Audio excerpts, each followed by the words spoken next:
Day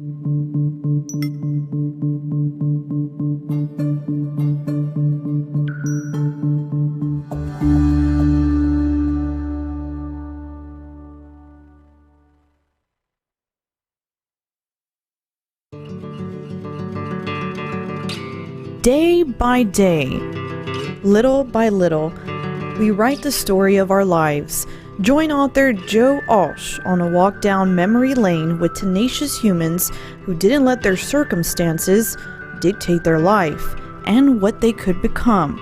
Welcome to the Lemon Tree Memoirs of Courage podcast. Hi there, good morning. We have a great guest. We're going to get right to the questions. We're talking about ghostwriting. So people that have a story to tell and share and they just don't feel like they're a writer and they can't do it, there are ways to do it. So we have Michael Gray here, Texas ghostwriter. I'm so honored to have you as a guest. We've been working on this for several weeks, so he is a busy guy. So I'm going to just get right to introducing you, asking questions, and give the people the answers they're asking me. So let's talk about, so when hiring a ghostwriter, what are some things you're going to look for? One of the first things you want to look for is, are they full-time? A lot of ghostwriters are working part-time. That doesn't mean they're not good. It just means that when they're called into a business meeting or they have to take a flight to the Iowa caucus or something, they're not going to be working on your book. Right. So I would say that's probably the first thing you want to see. Second, you want to see how long they've been doing it. That's very important. But also you want to understand their knowledge of copyright law. When I first started, I didn't understand much about copyright law, but there is a law, the copyright law of 1976, and you have to read it and you have to understand it. Frankly, that's very important because you hire this person to write your book or to help you write your book, and you wake up one day, they own your book. I did not realize that when I take a picture of you, I'm taking a picture of your face, of you. I own that picture because I created the work. So you have to understand that. If they don't understand copyright law, you'll be working with a ghostwriter who will not, who may be, who you'll find out down the road when Netflix comes a-knocking that you have to pay them the money to get them to transfer the rights back over to you, and maybe they won't. So copyright is a big key, and a written contract. Do they have a written contract? That goes hand in hand with transferring copyrights. You're not going to be able to be successful and transfer a copyright orally. Good luck with that. You're probably talking a couple $100,000 in attorney's fees to try and prevail on that. So those are some of the keys. And just check their workspace out. Check to see where they accomplish their work. If you're meeting them at Starbucks, do they have an office? Do they have a home office? Those are some key things that I would recommend. Mm-hmm. So just with talking about a contract and signing a contract, so what do ghostwriters charge? First of all, I'll tell you how ghostwriters charge, and I'll tell you what I charge. And it's more than $40 an hour. That's an inside joke. Ghostwriters will charge a flat fee. Mm-hmm. So some ghostwriters will say, I'll charge you a certain amount of money and I'll do all the work. Others charge by the hour. Others charge by the word. A lot of people charge by the word. And then you'll have other people that have kind of a hybrid of that. They'll get some money up front and then per word. I charge by the hour. I charge $105 an hour. So people, when they hire me, they know when I'm working on their book, they're going to pay $105 an hour. Mm-hmm. And if that's a short book or a long book, that's what it's going to be. And that includes time for interviewing people, doing the outline, editing, and writing the chapters. And then in order to get started, at least what I charge is a $10,000 retainer. So people write a $10,000 check to me. And then I basically bill off of that at 105 an hour. So essentially, they fill up my gas tank. Now, there are ghostwriters. I know a ghostwriter. He charges a flat fee, and he wants to make sure everything's covered. So he charges $350,000.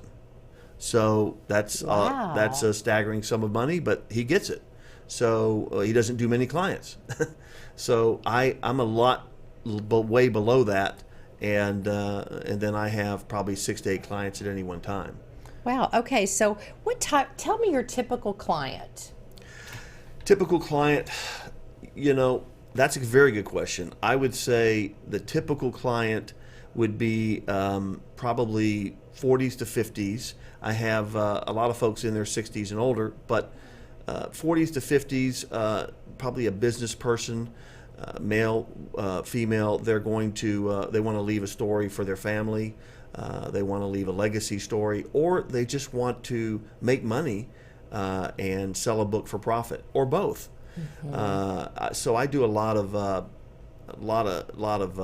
I've done former athletes. I've been recently doing a lot of politicians, a lot of political books.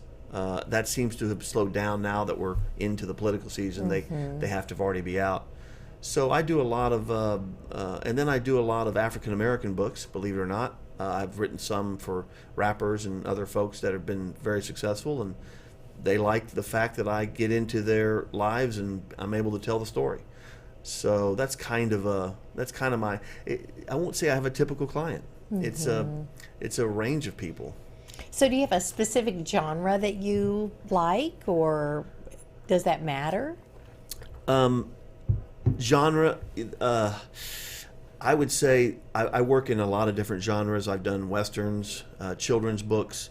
I've done drama, suspense. Haven't done a lot of romance books, but really hardly any of those. But mostly it's, I would say, legacy, family stories, and memoirs. A lot of memoirs and family stories. So when somebody's a ghostwriter, is your name going to be on the book? Is their name? So who is considered the author? How does that work? The author is my client. So my writing agreement says that I'm a work for hire, independent contractor. I'm transferring the copyrights to them. Their name goes on the front. Their name goes on inside. They get all the royalties. If HBO, Netflix, those kind of, I use Netflix as kind of the umbrella. It could be any of one of those companies. If they come, they're going to be negotiating with my client because they've paid me a fee for the transfer of those rights. So sometimes, and recently more often, my clients will put me in the book and say, that I'm an author consultant and that I've done some editing, and that's a lot better. So that if their friends find out they've had some help, they don't. They don't look dishonest.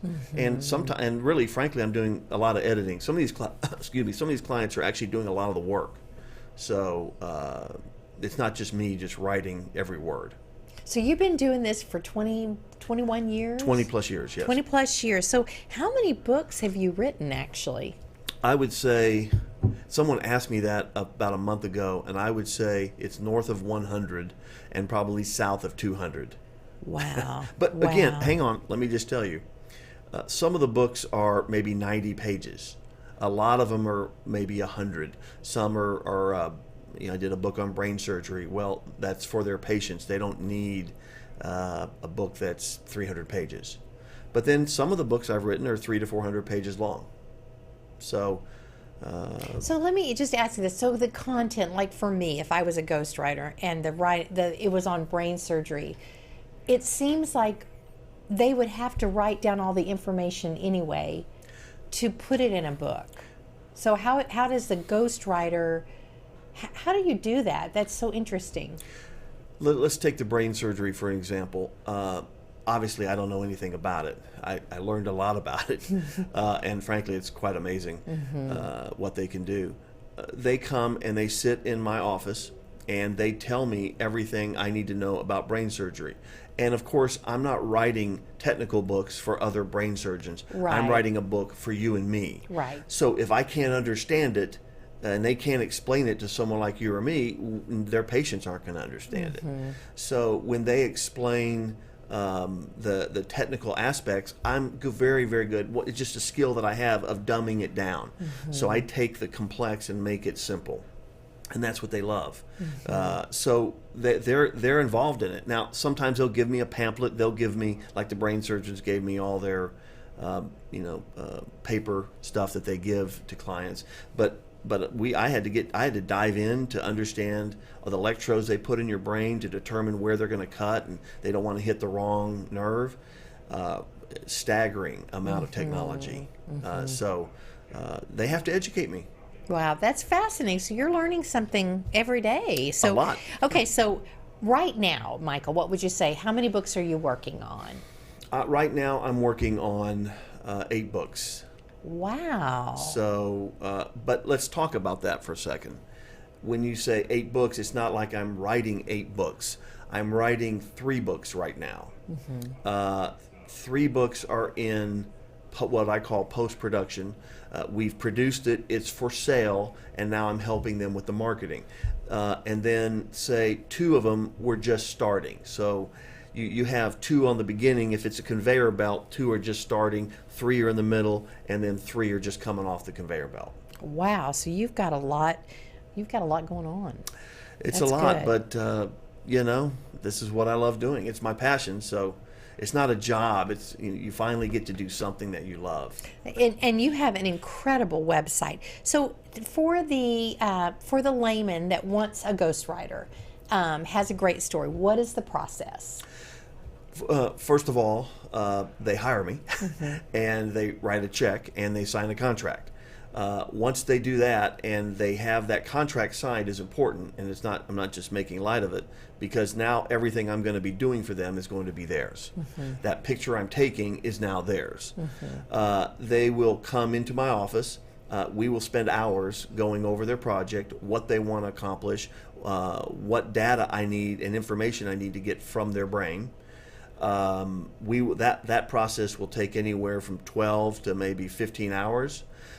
Some of the projects I'll have to travel and interview other folks, maybe talk to them on the phone. So some I only talk to the client. Once I gather their information, I convert all of that information to words, to text. Then I convert that to an outline. They approve the outline, make changes, of course. And once they approve the outline, I start writing an initial chapter. They'll approve that chapter or they'll make changes. Recently, and it's rare, recently I had to go back and rewrite the first chapter 3 times for a client who I just wasn't getting his voice right for him. Many times I'm right on the nose, but with him it took some time. But once I got his voice, we just started banging out the chapters and finished the book. So and then we go back, we edit the book, we proofread the book, and then we go to the production side, which is actually getting the book made. Wow. Okay, so tell me about a typical workday for you as a ghostwriter. A typical workday is I will get up, let's just say I get up at 9 o'clock in the morning, which is late. My wife gets up probably 5 or 6. Thank God she walks the dog. So I'll get up, have breakfast, have my first, I drink tea, I don't drink coffee. I'll get where I can remember my name and remember what I do for a living. And then I'll sit down and I'll start working between 10:30ish.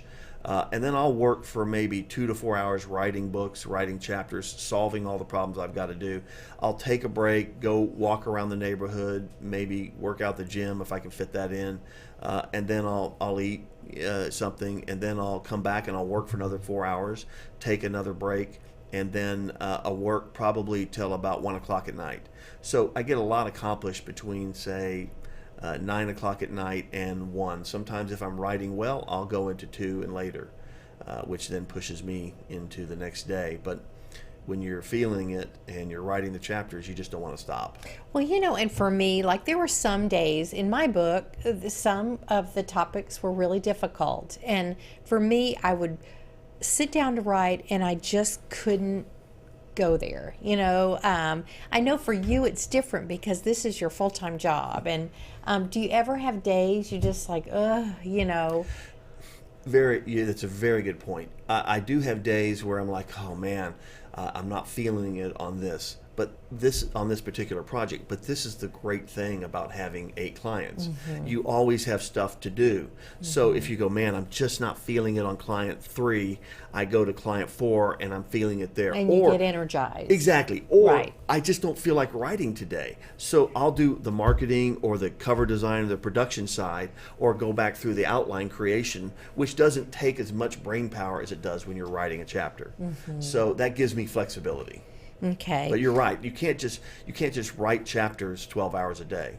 So I want the viewers to imagine, what does your workspace look like? What does your office look like with 8 projects going on at once? I try and keep an inbox, and Ken Follett, who writes a lot of things, what he does is he checks everything on Sunday. So I've gone to that, where I have all the mail that comes in, the physical mail, and it goes into a box, and then I sit on Sunday and I go through all of that. So I try and keep all of that out of my face until Sunday. So I've got a clean desk. I've got 3 monitors, 3 large monitors, and then I have a professional monitor holder that's drilled into the desk, and these are flexible. So I'm able to put the outline on one side, maybe some pictures of things I'm writing about over here on the right side, and then I'm able to write on the middle screen. So, and then of course I've got some tea and water, drink plenty of water, plenty of lighting and a variety of lighting, and I like a lot of incandescent lighting. No, I have no fluorescent lighting. So the incandescent lighting is softer and it's more conducive. And then I have some essential oils or waxes where if I want to create maybe a Christmassy smell or a spring smell, I'll do that. So anything just to keep me. And then of course I have a chair that's probably I think it's about $1,200. So it's a very expensive chair, and it's very comfortable and very adjustable. Yeah, you'd have to be comfortable where you're sitting. Okay, so let's talk about the book titles. So Okay. when somebody comes to you and they know the story, did they come up with their own titles? Do you come up with a title? How does that work? Most clients come up with an initial title that they fall in love with. They give me the title, and some of them it's a pretty good title, but I play a game with them, and I say that's going to be the leader right now. Like you see the Olympics, when they come down the hill, they're on the leaderboard. That's going to be the silver or gold medal, and then the next one comes down, and that's the gold medalist. I do the same thing with the title. As I'm writing the book, I go, man, I've got a better title. So I tell them, and if they agree, we move that to number 1. And then we keep trying to beat the title. And so by the end of the book, we have a winner that we're in love with. And at the same time, we've incorporated that into a book. Like the lemon tree, you've incorporated that into your book. So then that makes a cover, it makes a title, it makes a brand, and it's the same kind of process. What about cover design? How does that? Where does that fit in with the ghostwriting? When I started, I pretty much just once I had a cover designer, I just let them roll with it because I didn't really want to be involved in the process. And as time has gone on, I'm not a micromanager at all. However, once I sit down and I spend hours designing a cover design scope, I come up with a cover design scope, and it's maybe 1 page long, 2 pages long, and then I found pictures of things that I like, things that I think that would go good. I send that out to various designers to see who would be willing to work on this. I get their price, I confirm that with the author, the client, and then we start. But I've given them pretty much the template of what I want, and that process turns out dynamic covers, because now they take what I've done and they move it 5 steps farther. So they imagine things better than what I could have imagined, which is exciting, because it's like I had this idea and then they have this idea. But if you don't give them anything, they just come up with this. Well, that was one thing with my cover. I found someone who did graphic design freelance, and she was with the Dallas Museum of Art. She captured what I wanted, but then switching it to book cover form, it was such a headache because neither of us knew what to do. And so just using someone like you for that is just a tremendous, there's so many questions, and you don't know as a, for me as a self-published author, there were just so many unknowns. I wish I had known you before. Well, I went to all the trouble. I want to add on the cover design, there are lots of extra elements that you don't understand that I understand. At the edge of the cover in printing, you have a bleed. Okay, so if they end the design too short, or it's a design that comes too close to the edge, when they print these in these mass publishing situations, their printers and their cutting machines are not always perfect. And the spine, like I've seen books now that the spines, and I never paid attention. But they can be wrong, and Here's a tip for your viewers and people on your podcast. When I design a spine, I have the designs where they're rolling designs. So let me give you an example. If this was a C, I would have the C roll over into the back for about a half inch to an inch, and sometimes more. So when they do the spine, it does. If you have your design in right on the edge of the front cover, like a rolling C, right on the edge, when it's done on the spine, it will be a little over, or it'll bleed into the spine, and then you'll be thinking that looks bad, and it looks unprofessional. So by having the design roll over the spine, you'll have a much better product, because unfortunately you just can't control the publishing houses and their printers. Frankly, a lot of them don't care. So well, and two, I've seen a lot of self-published books, and I've gone to conferences and things, and I can tell those books that are self-published, they don't know what they're doing, and they just don't look polished. And you know what I'm talking about. And they may be great books, but that cover design is so important, that layout. I want to just add something, because you just made a very good point. I've been to the same conferences, and you go to bookstores, and the cover designs, you just like, what happened here? Here's what I will tell the viewers. People are not going to buy your book if they don't pick it up. Or they look at it online. And if they look at it online and the cover looks bad, I don't care if you've got a best-selling novel in there. It's not going to get read much. And if it does, it will take a long time. So cover design is just like advertising. If you don't have advertising and PR and marketing, your book will be a bestseller after you die. So, well, and then interior layout. We have a lot to talk about, and I have so many questions to ask you. So for me, with the interior layout, just having the left page, the inside book cover, and then that copyright page, and the cover page, and the title page, it was really tricky. So tell me about, how do you help with that interior layout? That took me, I bet, 8 hours, just one day, on that darned interior layout. So what advice do you have on the interior layout? Yes, I do all of that. I don't do the layout. I have firms that do that. But again, I'm doing advanced scopes of work. So I tell them about the fleurons, what type of fleuron I'm thinking about. Many times they'll do much better than what I thought. The fleurons are those little tiny devices that separate chapters. You'll see maybe a heart or a little dot. Yes. And there's millions of them. There are. I'll talk about where I want the author's name at the top, which side I want it. Do I want it centered? I have all these. There are hundreds of elements that you can put into the interior design, just like the exterior. Well, and that's where these self-published authors, and I'm one too, but it looks more professional when you have that author name in a certain place, the title in a certain place. Even the pages with the chapters, there is just so much to know, and using you just can take it to that next level, And that's the marketing aspect of it as well. So, okay, that's where we're coming to, marketing the book. So I've worked with your ghostwriting company. Where do we go from there? Once the book is ready, let's talk about marketing. Marketing, I help with setting up book clubs, podcasts, a lot of that stuff. I didn't used to in the beginning, and frankly, I didn't want to. But I've kind of fallen into it and gotten much better at it. I'm not the best, but I've gotten really good at it. I've gone through marketing firms and recently found this one particular firm that has been taking up my clients, and it's called rocketbooklaunch.com. This guy is, he's been pushing these books out there and getting them across the country and getting engagement, thousands of engagements. And I've seen the data and I've seen the sales.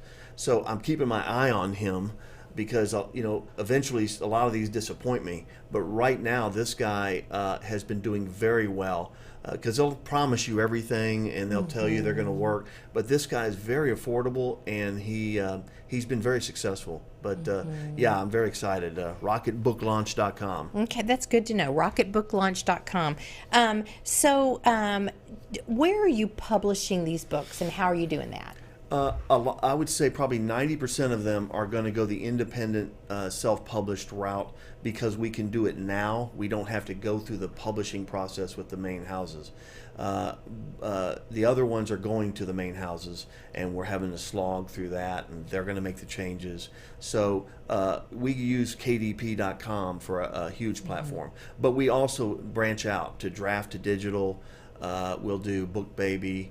We'll do Ingram Spark is another one. So we'll be on several platforms because we can market those to different markets. Okay, so does the self-published author, are these books, can they get into a Barnes and Nobles? Yes. In fact, it's not easy, but you have to go through Ingram Spark or Ingram. Who's the middleman. You have to have your book there, and then you have to send it to Barnes and Noble in New York, and they take, I think, 60 days to review it to decide if they're going to do it. And then once you get it in there, you've got to convince the stores to carry it. But beware, it's not always the best choice because you're going to have to take returns and you're going to be financially responsible. When they order 20 and they sell 10, they're going to send 10 back, and you're going to have to give that money back plus pay the postage. Very expensive. Wow. And what about ebooks, audiobooks? Tell me quickly on that. Ebooks, every client does an ebook. Every one of my clients, we have an ebook. We do paperback. Some add a hardback, and then some have audiobooks. Audiobooks are big sellers. I was shocked, but they're big sellers. So I hire the narrator. We go through a list of voices, and then we have them do it. And they do all the work. We pay them the money, and we have an audiobook. So what does that cost to do an audiobook? Recently just did one. It was about $3,000. Wow. Yeah. Okay. Okay. Now, how can have you ever had a bestseller? Yes. However, let me just say this: it is easy to they cracked down on this, but it's easy to go on New York Times and game the system. They've really cracked down on it. But I've had clients that have gone and staged buys, and so they can be a bestseller, like number 4 position for 1 week, and then they're off.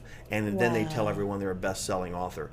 I am against that. I think that's wrong. I think some hacker is going to hack into these companies, and they're going to expose this down the road. And God forbid if you're the one that's telling everyone you're a best-selling author, and they find out that you're a liar. So I would encourage people to just roll up your sleeves and sell thousands of books. It's possible. You can do it, and I have.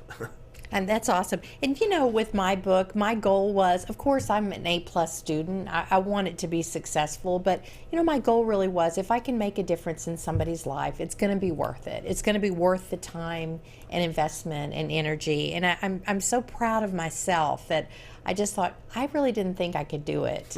It took me 4 years, but anyway, it's just such an accomplishment, and what you're doing is amazing. So how can somebody find you, Michael?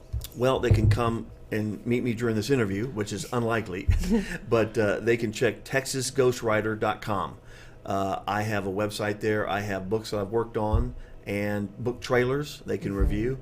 And then they can go check those books out and see the reviews, see the sales. So that there's some of that. A lot of what I do is confidential, so I can't show them all my projects, but it's a good enough sampling to see that. But it's texasghostwriter.com. behemoth.com. Okay, and we just have a couple minutes, so I'm going to ask the trailers. I went to your website and watched some of your trailers. They are fantastic. So how does that brand a book? Tell me how that benefits book sales. Tremendously.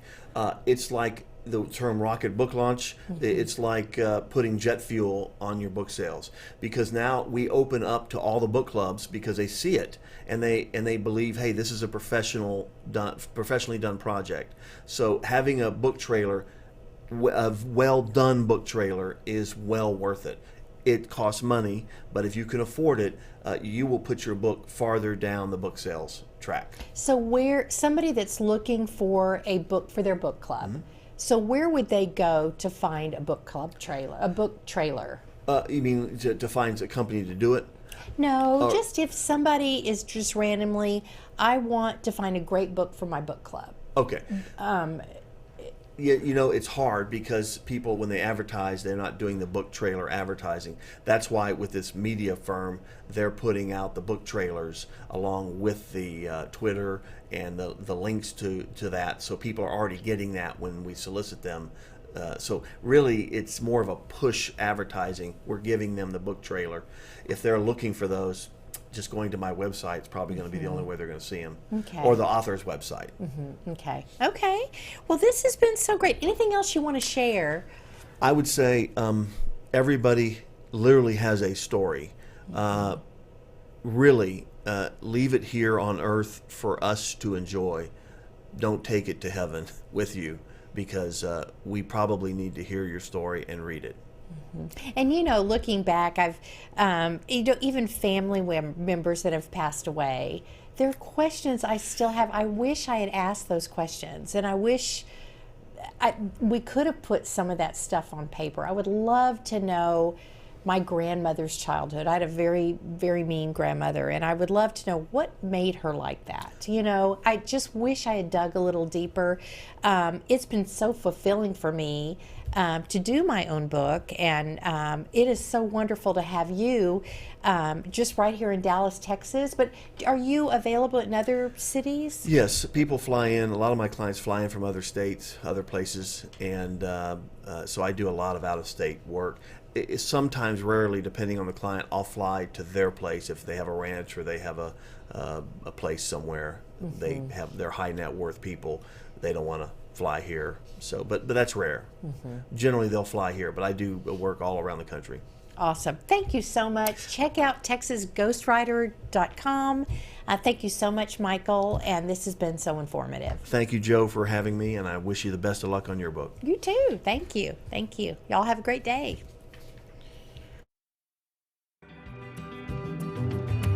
Thank you for joining us on the Lemon Tree Memoirs of Courage podcast, hosted by author Joe Alch. You can find more information on Joe's beginnings and the Lemon Tree at thelemontreebook.com.